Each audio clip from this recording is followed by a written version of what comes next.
Good afternoon. This is that one guy broadcasting from. Is it still snowy outside? Kinda snowy Holland. It's sort of melting here. Alright. So far, I've taught y'all how to go to the Mun, how to put up a simple station. From here, there's several different ways I could go. I could teach more about complex stations and how to build more of an ISS sort of thing. I could talk about interplanetary stuff and how to do transfer orbits and gravity kicks, things like that. I could talk about basic one-man space planes, and basically after that, you all are caught up to me. While I'm good at orbit around Kerbin and the Kerbin system, I'm actually quite a bit worse at setting up long-range things. I can do it, but it just takes a lot longer because of transfer orbits and such like that. So, let's see. Let's go ahead and take a look at the map first before I decide what we're going to talk about today. Oh, right, okay, that's the space station. Let's see what we've got here. Alright, we're going to go ahead and we're going to do a trick because I'm going to go ahead and teach you all how to get to Duna today. So, hooray, fun episode. First things first, we're going to need to build a ship, and so that we're not going to need to worry ourselves with the lander and a big ship like that, I'm just going to go ahead and fast forward time while I build something fun.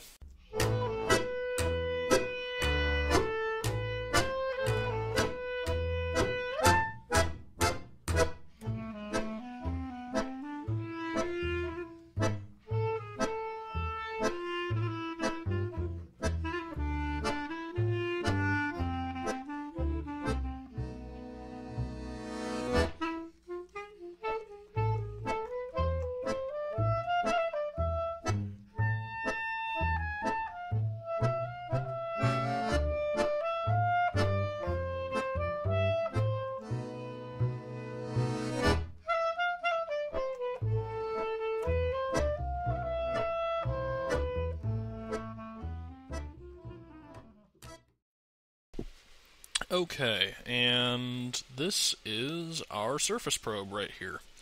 What we're going to do is we're going to go ahead and swing out to Duna, and rather than send a manned mission out, which I have craft to do that, I'm going to go ahead and send this thing out. It's a pretty basic surface probe. I've got a Communicaton long-range antenna, batteries up the wazoo so that we don't lose charge over the night. Parachutes, because Duna has an atmosphere. It's thin, but it has an atmosphere, and we're going to use that to go ahead and slow down. And, let's see. Do I want to move those parachutes down a little bit? I think I do. There we go. Yep. There we are. That way it's on the lowest part, but that's for another reason that I'll get into when we get there. Cool. Then our interplanetary stage has a, RCS for directing our spacecraft. These two fuel tanks, which will be enough to get us out and land on Duna, as all we're going to do is once we get into a suborbital trajectory that we'll be able to aero brake, we're just going to get close to the atmosphere, kick this off, and just land the probe with parachutes alone. Luckily, re-entry heat has not been factored in, so this whole little design works. Next, we've got the LVN nuclear engine right here, and that is located on this page right here. It's the atomic rocket motor. It uses science ferries to give us really good fuel rates. It's big, it's heavy, but it's efficient enough that we're going to be able to shoot from Kerbin out to Duna and then get into a suborbital trajectory on Duna with just this small fuel tank and this fuel tank right here. And we've just got a booster stage that's very reminiscent of the craft that we built in our first three-man rocket pod. So, we're going to go ahead and save this up, and then we're going to click New Craft. We're just going to get a Stay Putnik and go to the launch pad. Now, the reason we're doing this is I don't want this mission to take a day and a year. So, as you see, Duna is out in front of us by quite a bit, and we are right here. So what I'm going to do is I'm going to speed up time until we get to be about 45 degrees behind Duna. When that happens, we're going to launch our probe, and then we're going to try to swing out to Duna, and yeah, I'll teach you guys about that. But the idea is, we're going to go from Kerbal, we're going to launch, then we're going to create a elliptical orbit around the sun. Alright, that's good enough. We're going to create an elliptical orbit around the sun that's going to shoot us out, and then intersect us with Duna. It's either going to be, it's going to be anywhere from here to here that we're going to intersect Duna. So we're going to go ahead and end this flight, go to the Space Center, grab up our surface, where is it? Surface study probe for atmosphere. This type of probe only works in planets with atmospheres, so I have sent one of these similar probes to Lathe. Mind you, the rocket was much, much, much bigger, because Joule is hard to get to. So we're going to throttle up to 80, pre-flight. I'm going to launch, I'm going to shut up, and I'm going to get back to you when we get into an orbit.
Okay, and we're back.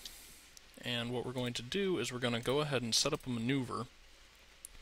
We're going to go ahead and zip it out like that. And we're going to burn on the dark side of the planet because that will increase our speed in relation to the sun. Because what we're doing is we're adding speed going this way, which if you zoom out makes sense. So now what we're going to do is we're going to go ahead and shrink our orbit to try and get a close approach to Duna. Looks like right there is our closest approach. Oop, okay. So we're a little bit off here. So what we're going to have to do is we're going to have to click on the node, move it a little bit, come back out, and see what we can do. Yep, no, that's not going to cut it. This process takes a little bit of time, but we are not even close to the mark yet, so we're going to go ahead and do this. Oop. Oh man, we are close. Yeah, that's not going to fly.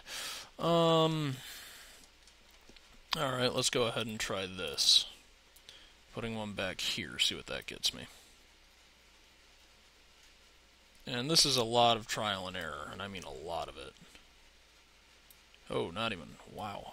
Whoa, jeez Louise. This is why we don't just randomly grab buttons, boys and girls. Add maneuver. Hopefully this kicks us out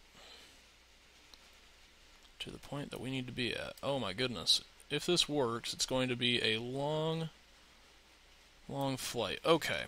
So that's where it looks like we're going to have our intersect. So we're going to have to pull this back a bit, zoom back out, and here we go. Remember, there it is. All we need is an intersect. It doesn't even need to be particularly close because we can hammer that out later. I'm tempted to pull that back just a little bit to see if I can't get a better intersect, but For now, this is going to work. So what we're going to do is we're going to go ahead and do a little gravity kick, maybe. We might not have to with this particular craft. Gravity kicking is where you burn at this mark, kick out your apoapsis, stop so that you're not wasting fuel, orbit around, come back, burn again at that, kick the apoapsis out farther, burn, orbit, come back, do it again until eventually you're on this course and you can make up the delta V that you need.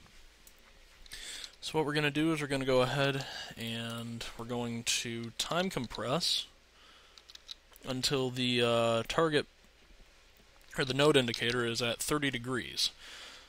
So I'm going to kick this throttle all the way up to 100%, and we're going to let this burn, and I'm going to go ahead and put a little more music on because this is not particularly interesting and there should not be any shenanigans going on with this.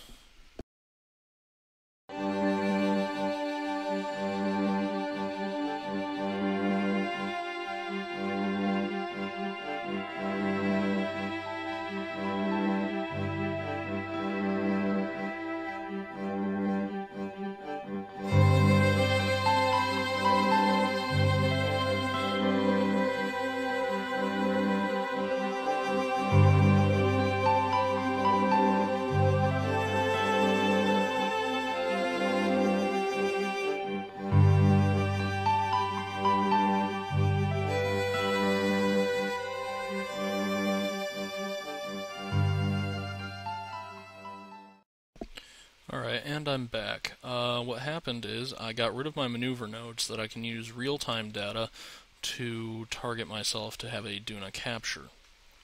Now I'm going to explain a couple things that I did in very short sequence. I happened to launch at the right time to be able to do some stuff. One of the things that I did is I burned on the dark side of the planet, the dark side. And let me see here. That is in fact giving me a good close approach. Let me see if I can go ahead and grab up a Duna encounter. 39. Okay, 39 million meters. Good with that. That's easy enough to adjust. Okay, so now it's just a waiting game. Now, the reason I burned on the dark side of the planet, I explained this a little bit but not too much in detail, is because by burning on the dark side of the planet, that is effectively creating a tangent line that is going this way, or being able to increase the periapsis because we are moving relative to Kerbal. As long as we're in orbit, that's 0, or if we're on the ground, we're 0 to Kerbal, for all purposes that I'm considering right now. And what that will do is that will kick us out by increasing our periapsis, whereas if we burned on the light side of Kerbal, that would slow us down in respect to the Sun as our center point, and that's used to get to Maho and Eve. Now your two easiest targets, especially for probes if you want to practice this, are the two closest, obviously. They require the least amount of delta V, and you can get away with not having to gravity kick, and beyond that, this engine right here is efficient enough that you'll be able to get out to either planet with both just this fuel setup right here. It gets a bit trickier when we do a manned craft, but that's not going to be for a little while because I'm going to cover some other stuff before we talk about manned missions out to the planets.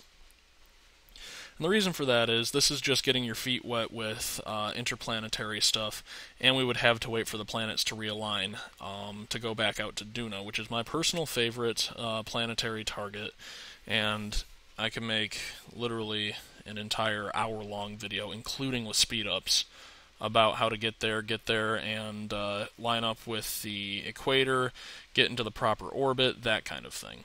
But this is much easier because all we're doing is just trying to drop a probe onto Duna. So now, I'm going to go ahead and I'm going to speed up, and I'm going to come back in when there's something to report.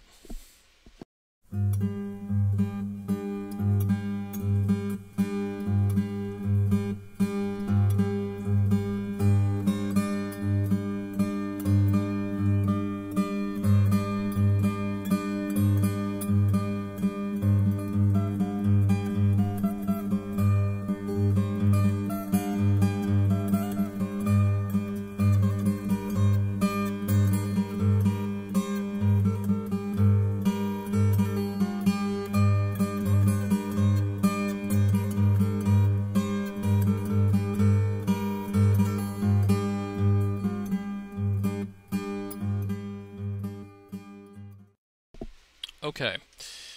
And I stopped here because what I'm going to do is I'm going to do a little bit of adjustment on my orbit. I need to get on my orbit. I'm going to adjust it at the apoapsis because that seems like as good a place as any. What I'm going to do is I'm going to bump us in towards the sun just a little bit. Speed us up. Oh, no, I guess slow us down. There we are. To try and get a nice close encounter. The periapsis is 40,000, 38,000, and we are at a 0.1 degree difference in our alignments. So what I'm doing here is I'm just trying to get us in towards the sun a little bit to enter us into a more east-west orbit. Now when we get into the Duna's sphere of influence, we may need to figure some stuff out. But I'm going to see if I can't figure it out right now. Indeed, it looks like I'm going to come up on the south of the planet, so I'm going to burn towards the normal to try and bring my orbit up so that I'm at least touching the equator. And that brings me down to a 2 million meter periapsis, which is very, very good. The closer you can get to a planet, the less fuel you're going to have to burn to get captured, which is exactly what we want. And it's what you're going to want for a mission that is manned to Duna. So now what we're going to do is, I'm not going to cut out again, what I'm going to do is going to find the indicator, because we're doing a lot of stuff with this, so it's probably going to be somewhere down over here. Nope. Yes. Oh, I was right. Excellent. Now, you're probably thinking 170 meters yes. 170 meters second delta V, that's quite a bit. Well, it gets into the thousands the closer we get to the planet. So I figure, why am I burning right now? Because I've got 5 hours until I get there. So, cool. Awesome. 23 minutes. 21 minutes. For an 18-second burn, apparently. And here we go. Oh boy. I missed it. Okay, and here we go. 20-second burn, but it doesn't matter, as we are probably going to hit what we want to anyways, as we are not off by too much. So this is a nice little fuel-saving trick. The more maneuvering... Boom. Alright, 3 million. Let's keep pointing this way. There we go. That's close enough for me. The more maneuvering you can do in a solar orbit, the more fuel you're going to save around your planetary orbit, as your delta V needed to do stuff goes up quite a bit. And the reason for that is altitude stuff. We currently are at an altitude of 19 billion meters from the sun, whereas with Duna we'd only be at a 40 million meter, and gravity, even though it's a lot less on Duna, still affects you more than a 19 billion meter orbit. So let's go ahead and speed up. I'm going to slow down as we approach our encounter in a day. 5 hours till encounter. And here we go. It's a nice long line, and hopefully I've done the right thing and I'm going to be in an east-west orbit. If not, I'm going to be in a west-east, but that's not that big of a deal to me right now. How do we do? We are west-east. I didn't bring it in close enough to the sun, but it doesn't really matter that much, because... Indeed. Alright. Here we go. In 9 hours, I'm going to approach the periapsis. And it doesn't look like we're off by that much. And as you see, this line is curved, which means it's going to take less fuel to do what we want to do. A couple of fun facts about Duna. The moon, Ike, is actually tidally locked with Duna. They're tidally locked to each other, which means if you can see Ike on Duna, you're always going to be able to see Ike on Duna from that location. Beyond that, solar eclipses happen once every day, which is kind of interesting, so they're not so special here, unless you live, say, on this side of the planet where you never see the moon. So, one thing that I would like to point out is I am using RCS for pretty much all of my maneuvering, maneuvers.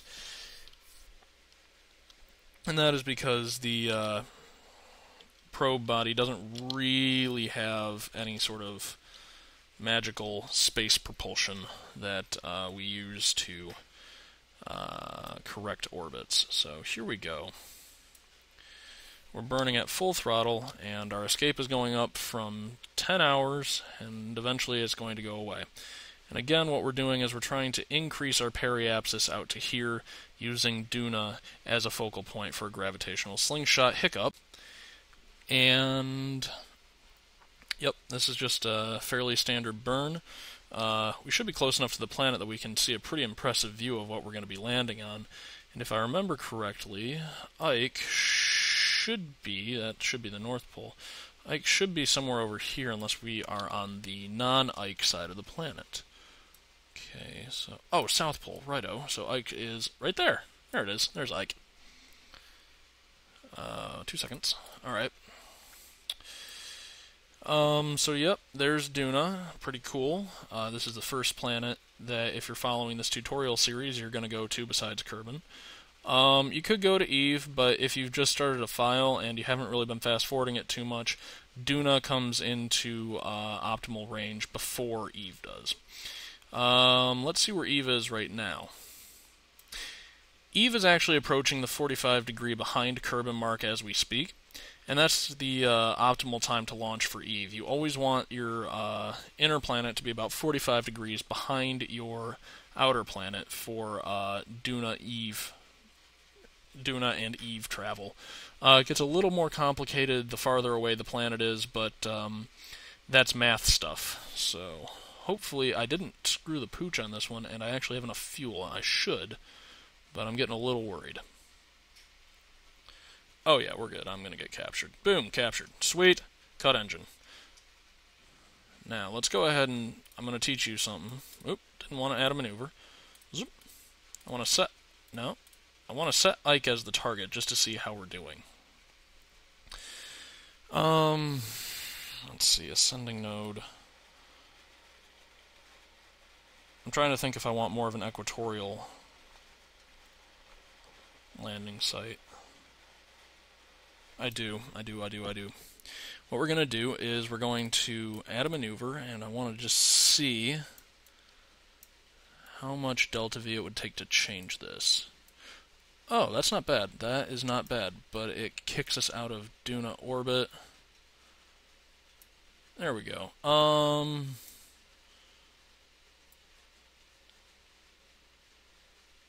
There we are. 135, I can live with that. And hopefully, I'm just going to have to keep an eye on my fuel. Hopefully that doesn't put me over budget. If it does, I'm going to cut the burn early, and we're going to deal with it then. And the thing is, we're going the opposite direction of Ike. And if this happens to you, one way you can correct for it if you build enough fuel into your design, which I usually do, is you can actually use Ike to make your orbit east-west again, just by getting into orbit around it and then burning the way you would to get back to Kerbal. Okay, and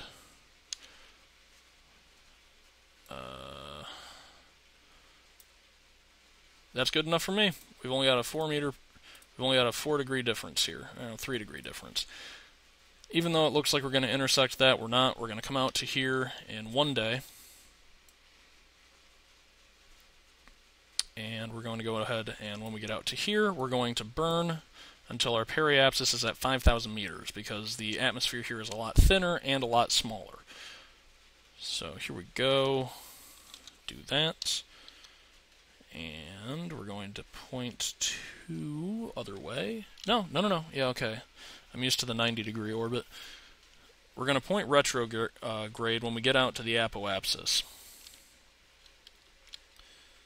And I'm actually going to do a little trick here. I'm going to go ahead and burn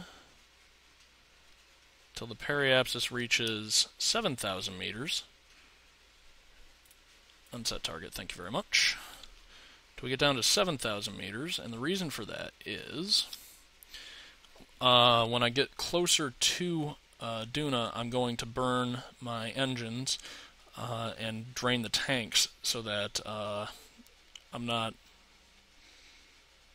well, A, wasting fuel, and B, not going to bounce out of the atmosphere, because that is a really real concern with Duna. Okay, whoop, there we go, 7,000 meters, sweet, and that's going to happen in a little under a day.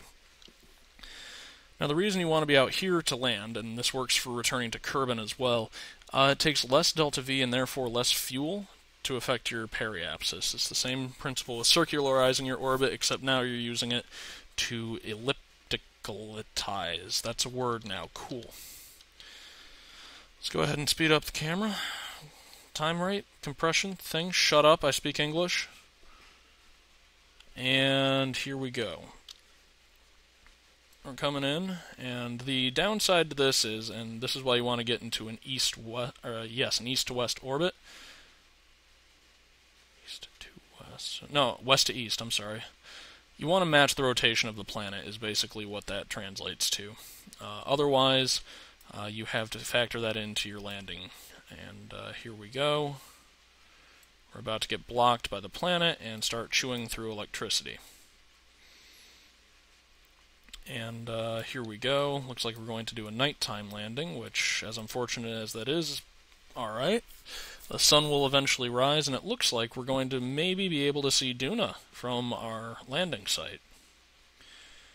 Now, one cool experiment that I have been running for a little while is I've got two probes, similar to this, one on Duna, one on Eve, and they're both at similar locations, so I can actually do a real-time comparison between Duna and Eve. Which, until there's, scientific, wow, I can't speak English today. Which until, there's actually a reason for the science tools besides being like, oh, hey, I can tell you what the temperature is on Duna at this place. It's just kind of a cool little comparison. It was a really fun joint mission, I guess. So here we go. Once we hit 50,000 meters, which is 10,000 meters above the atmosphere, I'm going to go ahead and burn. And then we're going to go ahead and start our aero brake.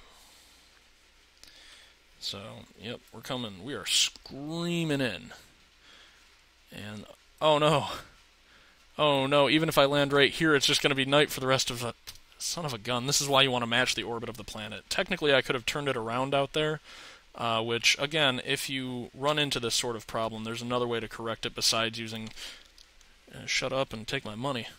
Besides using the slingshot... Holy crap. Okay, 3,000 works, and that guarantees us a landing. So here we go, jettisoning, engine stage in 3, 2, 1, jettison.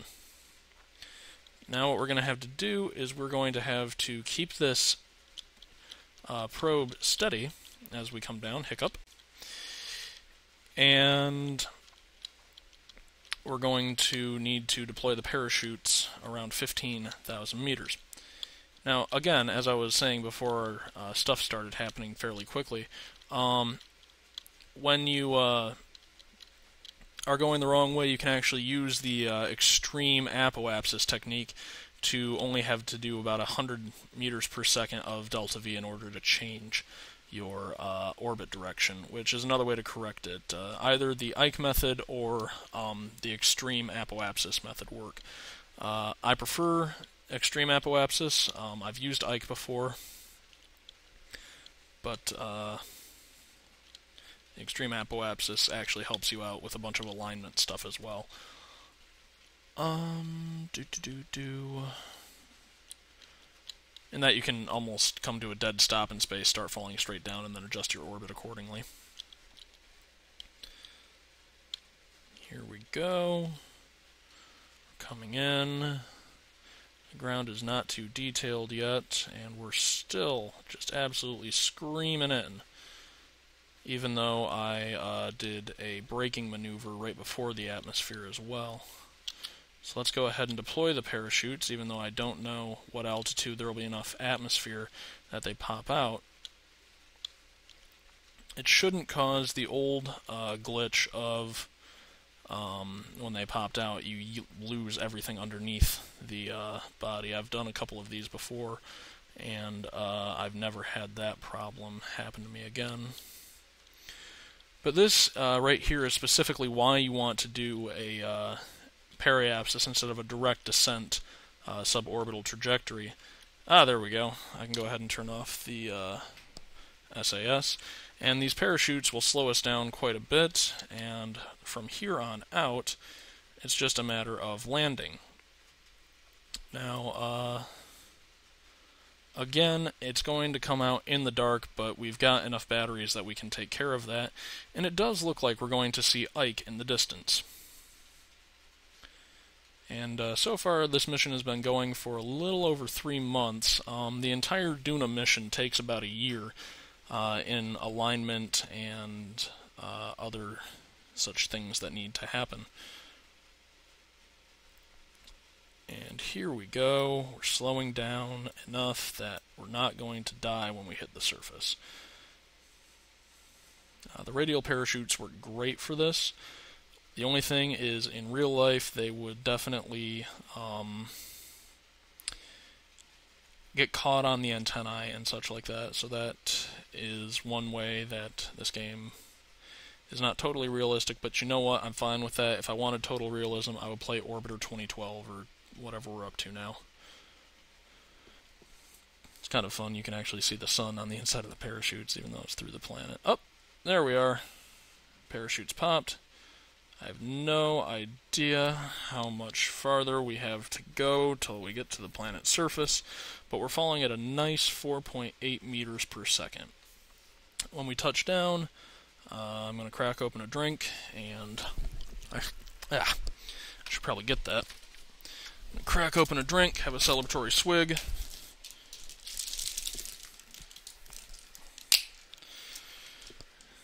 And before anybody says, oh, wait, you said it was the afternoon, what are you doing with a drink? It's Gatorade, I'm still fighting a cold. Yup, this is definitely exciting, and how far away are we? Oh, good gosh. Well, it's a shame that I don't have 2001: A Space Odyssey on this computer, because then I would just go ahead and play that for the landing sequence. But I think we're coming up on the ground fairly quickly here. Yep. I find it interesting to think that these are like the nail-biting moments in mission control at actual NASA and actual JPL. But for me, it's just like, come on, land already! Oh, good times had in KSP. Alright, here we go. And we're touching down. Bloop! Sweet! Alright. I tasked all of my scientific equipment and whatnot to Action Key 1. So now we have a nice stationary probe on Duna. We've got enough battery life to last us a little while. Let's see. Gravity is 2.92 meters per second squared. The temperature right now is 30 below. I'm hoping Fahrenheit, because that's not bad. That's kind of like Minnesota.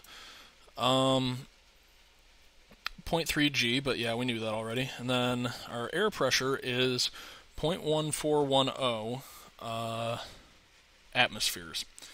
So that's pretty cool. If we were somehow able to breathe the air on Duna as Kerbals, they would need some sort of additional air supply, as right now we're almost the equivalent of, that looks like about 7,000 meters in the air from on Kerbal. So yeah, that's quite a small amount of air. So this guy is just basically broadcasting back to Kerbal, which is pretty cool. Let's go ahead and speed up time because I was a dingbat, and the sun's going to rise over here. Okay, how are we doing? Alright, it's almost midnight. 3 in the morning. And we're coming up on 6 in the morning, so let's go back to the planet. Speed up time. And let's just hope, because this is actually a test of the amount of batteries I put on this thing, see if it'll not die. Because once the sun comes up, it should just automatically Is it trying to track the sun through the planet? That's pretty bad. Come on, come on, come on, come on. Rise, rise, dang you, rise. And bloop, there we go. Yeah, we don't lose power throughout the entire night. And that included when we were coming down. So yeah, I feel pretty good about this design. There's the full moon in the background. Pretty cool. First sunrise on Duna. That if you're, again, following this particular tutorial series, you will see. This is that one guy. Thanks for watching.